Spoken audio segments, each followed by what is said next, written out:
How did we screw it up so badly? Looking at 2020, probably a lot of us are asking ourselves this question. With widespread uncertainty in the future tied to political, economical, ecological reasons, and a pandemic as a background, the world seems on the wrong track, and one only has to open social media or read the news to realize that the mood of the world is pessimism, and hostility towards someone who you don't know is more common than empathy. And let us not forget that all this is happening while the climate is changing, with very few steps taken by our decision makers to mitigate its effects. Time is ticking. And that is why we should look back to the past, to two of the world's most excellent and righteous minds. They did not write great books, didn't invent a nifty piece of technology, and didn't send a car into space. But they always wore their heart on their sleeves and spread a message of love and peace, even though they aren't even real. Bill S. Preston Esquire and Ted Theodore Logan.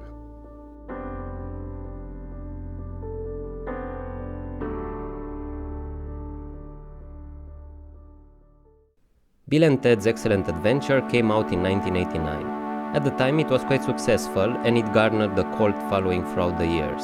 It's no Citizen Kane or Taxi Driver. In fact, it's quite a silly comedy about two dumb dudes from California who kidnap historical figures to pass their history test. The story is not as complex as War and Peace, but is definitely fun. What makes Bill and Ted such enchanting character is not their depth or their epic character development, but the fact that they are fundamentally good guys who try to live a good life and have a successful music band, once they learn to play their instruments.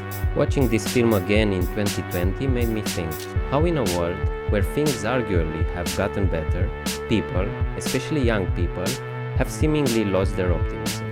In 1989, the world was changing. The fall of the Berlin Wall and the dissolution of the Soviet Union that soon followed brought hope for a new age of peace after half a century of Cold War paranoia and the constant fear of a nuclear apocalypse. There definitely were plenty of problems. Famine and poverty in the Third World, dictatorial regimes in place, and smaller but still deadly wars in the Balkans and some African countries.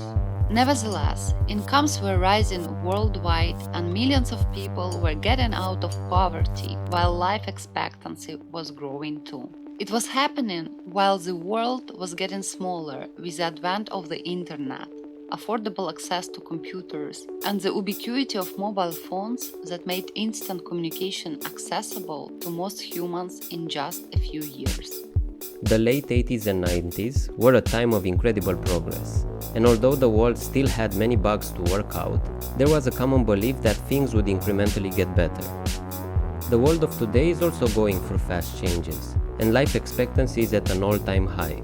Yet there is an overriding feeling of stagnation, which was made worse by how 2020 turned out so far. Friedrich Nietzsche said, "What is happiness? The feeling that power is growing, that resistance is overcome. So maybe we feel less happy now because we are less in control, like we haven't overcome something together as humans in quite a while?" But how accurate is this interpretation?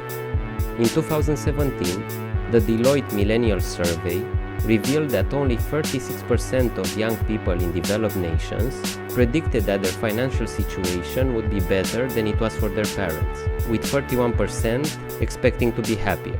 And this number went down to 24% in 2019. The reasons for this pessimism are complex and highly debatable. We could spend an entire series of videos talking about the widening of the wealth gap in the past 30 years, for example, and there are so many more. In simple terms, many millennials entered the job market around the 2008 financial crisis. Working-class manufacturing jobs disappeared in the developed world and got replaced by unpredictable freelance and gig work. Fewer avenues for improving one's economic outlook has meant that many people in their late 20s and 30s are postponing marriage and cannot afford to buy a home. And throughout these years, the rise of social media has become ubiquitous, with studies showing a connection between symptoms of depression and the prolonged use of social media. While it is hard to directly blame Facebook, TikTok, or Twitter for the state of world optimism today, one cannot deny that there are places where we often see conflict, both personal and political. Just open a comments thread from Reuters, The Guardian, or any other news outlet and see complete strangers lecturing each other on what is righteous in the world, with some hurtful insults thrown in for good measure. Politics has become very tribal, and we have become very tribal in turn. Even though we live longer than ever before, we have access to technology that would have looked like magic just 100 years ago, and we have the knowledge of our civilization at our fingertips. Many of us are overwhelmed by the weight of the world. This does not mean the entire world is pessimistic.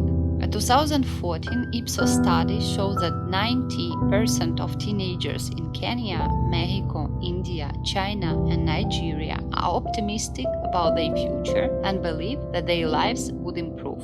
Maybe there is a disconnect between the developing world and the West, or maybe it is easy to find a study that supports any theory. What is clear is that the economic outlook for young people worldwide is not looking so great. Many jobs are in the process of automation, and although this might still take another decade or so to be fully implemented, it is unavoidable. Climate change will cause more and more social and economic disruption and might take many lives. To add to that, it will take some years to fully grasp the impact of the disruption caused by the COVID-19 pandemic. One could say that those who were optimistic in the 90s were just ignorant of the coming problems. Taking into account the billions who still lived in poverty then, this optimism can be attributed only to rich countries and the new democracies that emerged after the fall of the Iron Curtain. The world is a complicated place, and it has arguably gotten more complicated in the last 30 years. And we, as individuals, can still act to try to make sense of this chaotic world and maybe try to make it better. Sure, go and vote, be active in your community, volunteer, and try to help out a stranger once in a while. The wish to do better is the crucial first step.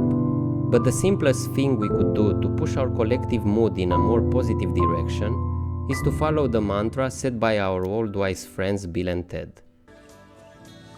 Be excellent to each other.